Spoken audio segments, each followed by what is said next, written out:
Hello दोस्तों, नमस्कार। मेरे चैनल में आप सभी का सुबह का गुड मॉर्निंग। तो अभी को बज रहे हैं 7, 7:30 बज रहे हैं। मैंने एक छोटा सा लोकगीत गाने जा रही हूँ। कैसा लगेगा कमेंट बॉक्स में ज़रूर बताइएगा। मिथिला नगरिया निहाल सखिया जी, मिथिला नगरिया निहाल सखिया, चारों दुल्हा में बड़का कमाल सखिया, चारों दुल्हा में बड़का कमाल सखिया। वही हो रहिया से राम मोरा गईले, वही हो रहिया से राम मोरा गईले, अहिल्या की कैले उद्धार सखिया हाजी, अहिल्या की कैले उद्धार सखिया, चारों दुल्हा में बड़का कमाल सखिया।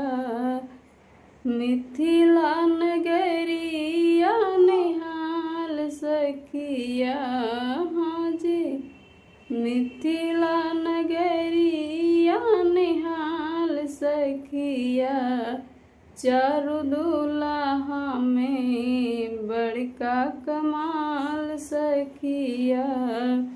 वही हो रहिया से राम मोरा गईले, वही हो रहिया से राम मोरा गईले, ताड़िका की कैले संघार सखिया हाजी, ताड़िका की कैले संघार सखिया, चारों दुल्हा में बड़का कमाल सखिया।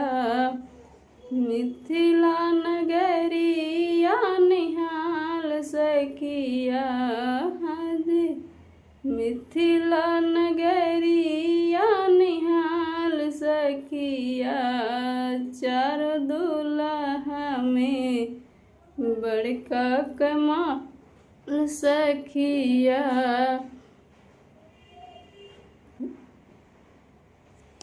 गोर गोर सांवर सुंदर बाटे निकर जोड़ी, गोर गोर सांवर सुंदर बाटे निकर जोड़ी, फूलवा तोड़ाई राजा राम सखिया हो, फूलवा तोड़ाई सीताराम सखिया, चारों दुल्हा में बड़का कमाल सखिया। मिथिला नगरिया निहाल सखिया हाजी, मिथिला नगरिया निहाल सखिया, चारों दुल्हा में बड़का कमाल सखिया। गोर गोर सांवर सुंदर बाटे निकर जोड़ी, गोर गोर सांवर सुंदर बाटे निकर जोड़ी, लोढ़ा से सिकाई उनकर गाल सखिया हाजी, लोढ़ा से सिकाई उनकर गाल सखिया, चारों दुल्हा में बड़का कमाल सखिया, चारों दुल्हा में बड़का कमाल सखिया।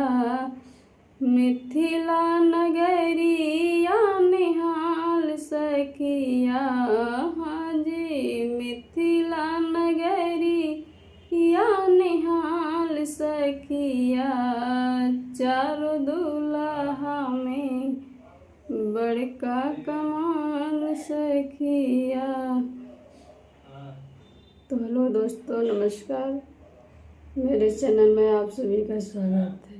तो ये था मेरा लोकगीत। आप लोगों को कैसा लगेगा कमेंट करके ज़रूर बताइएगा। तो इसी पे मैं अपना ब्लॉग को एंड करती हूँ। नमस्ते, बाय बाय।